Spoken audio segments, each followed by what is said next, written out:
Kan Pak Ramzi, dinyalakan mikrofonnya. Sudah dengar saya? Ya, bagus. Ya, shalom buat semua. Apa Shalom. kabar semua hari ini? Puji Tuhan, udah aman Yerusalem seperti biasa setelah ceasefire ini. Jadi sekarang udah aman, bisa jalan-jalan, bisa kemana-mana, no problem. Yahudi, Palestina, Arab, semua ketemu. Seperti yang saya katakan, minum kopi bersama, kerja bersama. Jadi aku tidak tahu judulnya hari ini itu apa. Jadi kalau ada pertanyaan silakan. Jadi begini Pak Ramzi, kita ini kan selama ini orang-orang Indonesia mendapat kabar kalau orang Israel ini kemarin di Masjidil Al-Aqsa dia serobot masuk itu orang-orang pasukan Israel lalu pukul semua orang-orang di Masjidil Al-Aqsa. Nah, yang kedua, kalau orang-orang Israel ini banyak membunuh orang-orang Palestina dengan semena-mena, bahkan anak-anak kecil pun dibunuh, dipukulin sama pasukan IDF, juga perempuan-perempuan itu semua dipukuli sama pasukan IDF. Terus kemudian yang paling sering dipropagandain adalah pasukan IDF ini masuk ke Masjidil Al-Aqsa dengan orang sedang ibadah, sedang sholat, ditendang, dipukuli. Kemarin ada satu aktivis Islam radikal di stasiun televisi, dia dengan jelas ngomong bahwa dia waktu sholat dia dipukul, dia bilang begitu. Ya, jadi masalahnya kita dapat selalu kabar-kabar dari TV itu. Aku juga lihat ya bagaimana di Indonesia mereka benci Israel sekali. Ada juga yang pro, ada yang juga melawan Israel banyak sekali. Mereka kurang ngerti ceritanya bagaimana. Saya sudah katakan mulanya di Sheikh Jarrah, ini kesalahan mungkin Israel pertama karena rumah-rumah di Sheikh Jarrah ini yang punya Arab, walaupun itu sewa dari aslinya mungkin dari Yahudi, tapi itu sudah lama sebelum tahun 67. Ributan ya masuk ke dalam Yerusalem lama, ke Masjidil Aqsa. Tentara-tentara juga masuk. Jadi tension ini sekitar 1 minggu di dalam Masjidil Aqsa karena harus tahu ceritanya Masjidil Aqsa dan waktu cerita 6 rumah yang di Sheikh Jarrah itu, jangan lupa itu di bulan Ramadan, bulan yang paling suci buat saudara kita Muslim. Jadi saya tidak mau menjelaskan siapa yang salah hari ini, tapi yang kasihan dua-duanya dikorbankan, bukan hanya anak-anak Palestina, juga yang di Israel rockets dari Gaza, dan juga di Gaza yang dikorbankan adalah anak-anak kecil, adalah juga perempuan-perempuan di sana, dan juga mungkin Bapak Ibu tidak tahu juga ada satu biara di sana juga di bom. Saya sudah katakan kemarin, Gaza itu bukan hanya Hamas. Gaza itu adalah 1 juta lebih yang tinggal, orang-orang Palestina yang tinggal. Jadi di antara mereka juga ada Kristen. Tinggal bersama-sama orang Gaza, mereka punya paspor Palestina karena kita kurang ngerti mungkin Palestina. Pikiran orang Indonesia kalau dengar Palestina itu Muslim, bukan. Palestina seperti kota Ramallah, Bethlehem, yang lain ada banyak orang Kristen juga tinggal, mereka punya paspor Palestina. So bicara soal Arab, Palestina, ada Kristen, ada Muslim, itu masalah politik, bukan masalah agama. Tapi waktu masuk ke Masjidil Aqsa itu seperti bom besar. Tahu Masjidil Aqsa, walaupun aku katakan itu adalah tradisi, tapi dalam pikiran saudara kita Muslim itu adalah tempat yang paling suci di tanah suci buat mereka, di Israel buat mereka.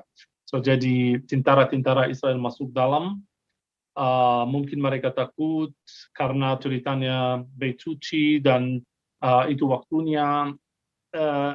Jadi perang mulai dari Masjidil Aqsa, pasti banyak Muslim marah, termasuk orang Indonesia juga marah kenapa Masjidil Aqsa. Masjidil Aqsa, aku mau katakan sesuatu. Masjidil Aqsa itu adalah red line. So jadi kalau bicara Bapak Ibu, jangan negative thinking ya, kita harus selalu positif. Kalau aku bicara sebagai orang Kristen tentang kuburan Tuhan Yesus yang di Yerusalem, tahu yang sudah pernah ke Jerusalem, di Yerusalem ada dua kuburan, satu versi Katolik, satu versi Kristen. Yang otentik, yang benar menurut sejarah itu yang punya Katolik, yang gereja yang namanya Makam Kudus. Tapi kalau bicara tentang Garden Tomb, yang namanya Garden Tomb, itu adalah kuburan percayaan gereja di sana, itu adalah tradisi kuburan Tuhan Yesus di sana. Aku tidak mungkin terima atau untuk ambil Masjid Al-Aqsa yang saya sudah katakan itu adalah red line, seperti aku juga ambil Garden Tomb dari orang Kristen. Walaupun itu tradisi, tapi itu sangat penting, sangat suci. So, jadi Masjid Al-Aqsa itu sudah lama, bukan tempat baru. Jadi aku juga ngerti orang-orang yang di dalam, bagaimana mereka takut, bagaimana, dan kalau datang tahu Bapak Ibu, kalau masalah politik, termasuk masalah agama itu udah seluruh dunia panas, dan Yerusalem karena pusat dunia. Aku kasih ingat Bapak Ibu, ini firman Tuhan, kita harus tetap baca firman Tuhan dan ngerti firman Tuhan. Yerusalem itu adalah tempat atau daerah yang paling panas di dunia. Ada nama Tuhan dalamnya, itu ibu kota Tuhan di bumi, dan itu pusat dunia. Yesaya pasal 5 ayat 5 katakan Yerusalem benar, ya itu adalah pusat dunia. Baca sendiri Bapak Yesaya, dan juga Bapak Ibu tentang damai di Yerusalem. Firman Tuhan katakan ini adalah kota damai, walaupun tidak ada damai sejahtera dalamnya. Di Yesaya pasal 16, firman Tuhan katakan tidak mungkin ada damai di kota Yerusalem, walaupun ini kota Shalom, kota damai. Kenapa? Karena kota damai adalah kota yang akan turun dari surga yang namanya Yerusalem baru. Aku kasih ingat juga soal Masjid Al-Aqsa dan soal Bait Suci buat Bapak Ibu, karena itu sangat penting. Kita orang Kristen tidak usah mikir banyak soal Bait Suci. Yang ketiga, walaupun itu ada dalam firman Tuhan, tapi firman Tuhan katakan di Wahyu, aku tidak melihat bait suci di dalamnya, karena Tuhan yang Maha Kuasa adalah bait sucinya. Di Wahyu pasal 21 ayat 22, di dalam Yerusalem baru tidak ada bait suci lagi. Kenapa Bapak Ibu? Karena buat kita, buat iman kita, Tuhan Yesus adalah kurban yang terakhir. So setelah Tuhan Yesus tidak ada darah lagi. Ini yang banyak orang Kristen kurang ngerti, yang juga yang berdoa buat bait suci yang ketiga.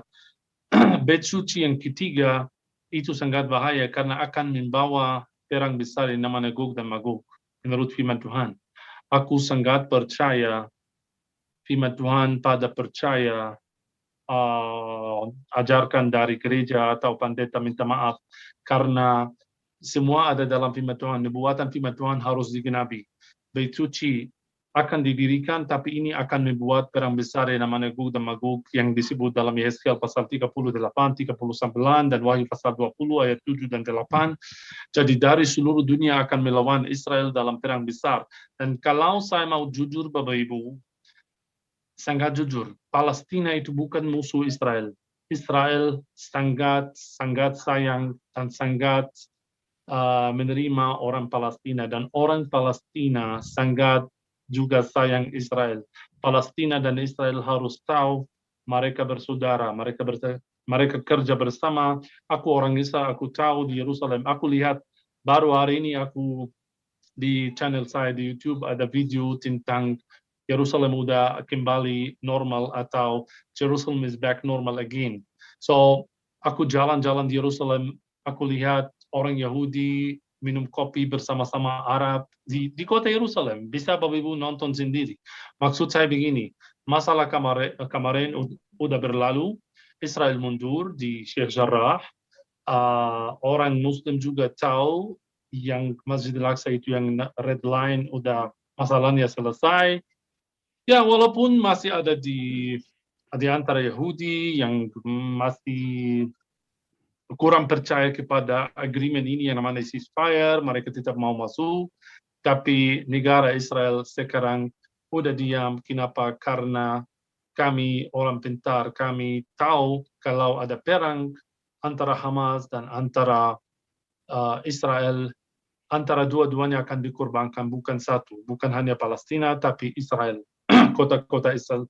So jadi puji Tuhan udah biasa, Masjid Al-Aqsa udah biasa, tetap sama, gosip yang Bapak Ibu dengar tentang Bait Suci tidak ada sampai sekarang, ya, Masjidil Aqsa tetap di tangan orang Muslim, mereka berdoa di dalamnya, so jadi kita hadap selalu begitu dan mereka bersaudara terus karena kita harus berdoa buat damai bukan buat perang.